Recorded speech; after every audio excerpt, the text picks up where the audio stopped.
Hello, everybody. Happy Saturday. How's everybody doing today? Hope everybody's doing okay.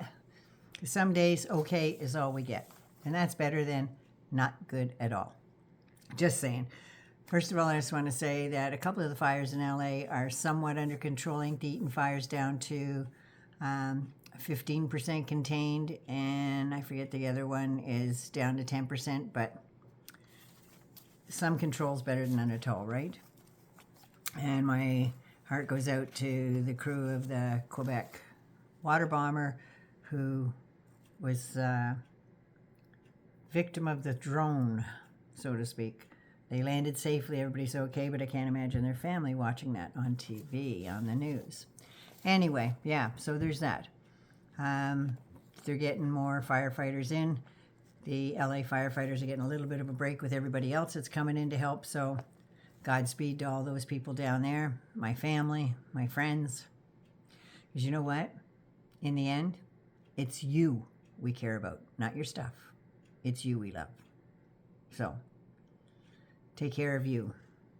So now, in typical MAGA style, I guess you'd say, they're writing up their new rules for Congress. Because they make them up every time they get in there. But they're very lopsided. If you notice one half of the room, the left-hand side of the room is like a Technicolor Dreamcoat. The other side is a cross between basically Snow White and beige. Yeah. So anyway, their big hard-on right now is on DEI. I mean, heaven forbid people happen to be diverse, they want to be equal, and they want to be included. That's all DEI is. That's all it is. But oh no, they got to put that little nasty little spin on it. And one of the worst people there are is Clay Higgins. He's a Republican from Louisiana, but he's a godly man. No, he's not. He's on his fourth marriage. Served 6 years in Louisiana National Guard. That was a good thing, right? He was a military police officer. See, if he was in Canada, we used to call RMPs meatheads. But as soon as the price of meat went up, all Clay Higgins is a bonehead. He supported Pat Buchanan in 1992 for the presidential election. But he also was a big supporter of the Grand Wizard of the Ku Klux Klan, David Duke. All while serving in the Guard. He even called David Duke a Nazi in an Atlanta Journal interview once, but I think that was just a pet name for him. 2004, he became a cop in Opelousas City. By 2007, the police chief was about to take major disciplinary action against him for discriminating and using excessive force on a black bystander who wouldn't answer a question that he asked him. Higgins was basically backup for a search warrant that was going on. And while it was wrapping up, a man drove by in a car and stopped in front of the house. It happened to be a relative's house, and he asked what was going on. Well, he was pushed, handcuffed, thrown to the ground, and punched. And a few minutes later, he was also smashed into the front of the police cruiser a couple of times. He later lied in his statement when he was caught, admitting to striking a suspect in handcuffs. Like, okay, well, I'll cop to that. No pun intended. It's on YouTube if you want to watch it. But he quit before charges were brought. I think charges should have been brought before. I think that's a new thing that they're trying to get together now, except the Mango Moose Knuckle has decided that maybe cops, when they do shit like that, shouldn't be charged at all. It's all part of duty, right? Just like he can't be charged as a sitting president. Fuck us all. He joined Port Barre Sheriff's Department, where he made Crime Stopper videos. And the whole time he freestyled by saying stuff like, turn yourself in, whoever the person's name was.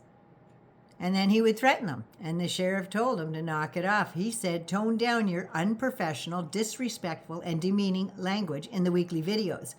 He was insubordinate and lacked discipline, the sheriff said.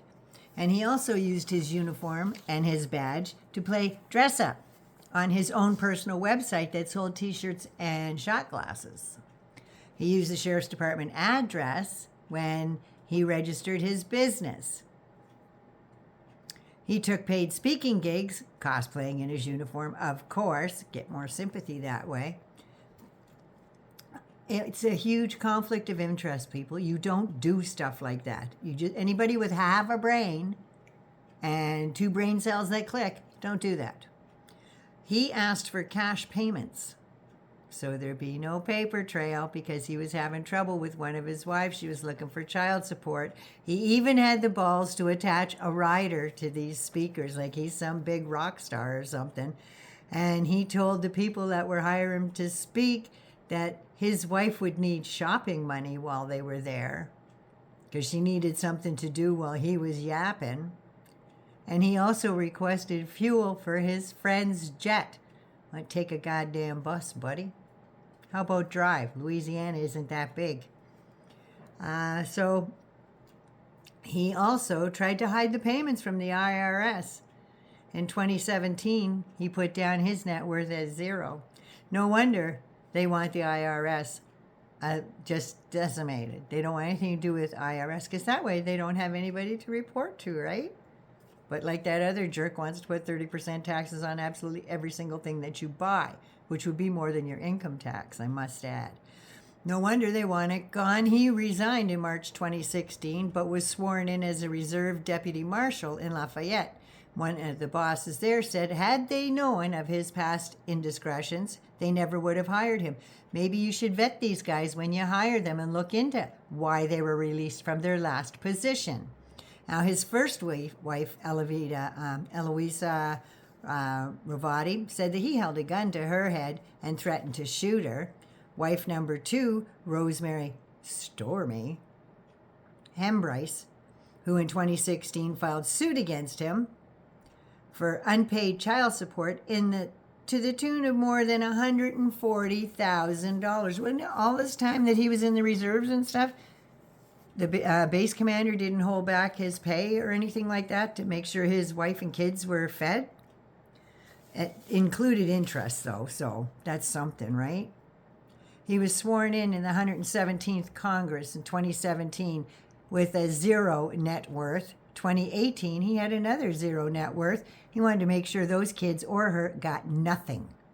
In 2017, he posted a YouTube video from Auschwitz concentration camp from inside one of the chambers and said, "This is why Homeland Security must be squared away and why our military must be invincible." So you know what he's going for there, right? I mean, David Duke was his buddy. Yeah. It took the spokesman from Auschwitz-Birkenau Memorial Museum to say that building is not to be used as a stage. And for good reason. It took that for him to take down those racist comments. This is a guy in Congress that says white people are being oppressed. You would have thought that a visit to Auschwitz would tell him that it's not happening. Nobody dragged you from your country and made you live someplace else and forced you to work for them. He said DEI needs to be removed from all congressional archives and paperwork. And finally, after George Floyd was murdered by Derek Chauvin, a white police officer, another person that was oppressed, I guess, he said, "We don't care what color you are. We don't care if you are left or right. America is being threatened from within. America is being manipulated into a new era of government control." Bullshit. Ladies and gentlemen, I suggest you get your mind right. I'll advise when it's time to gear up, mount up, and roll out.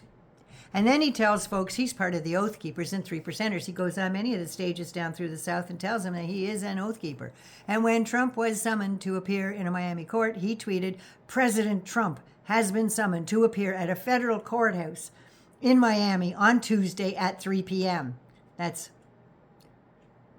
Here we go. I guess that's where the gear up, mount up, and roll out comes in. That's the silent, but not so silent plea that he put out. This perimeter probe from the oppressors. Hold, our POTUS has this. Buckle up.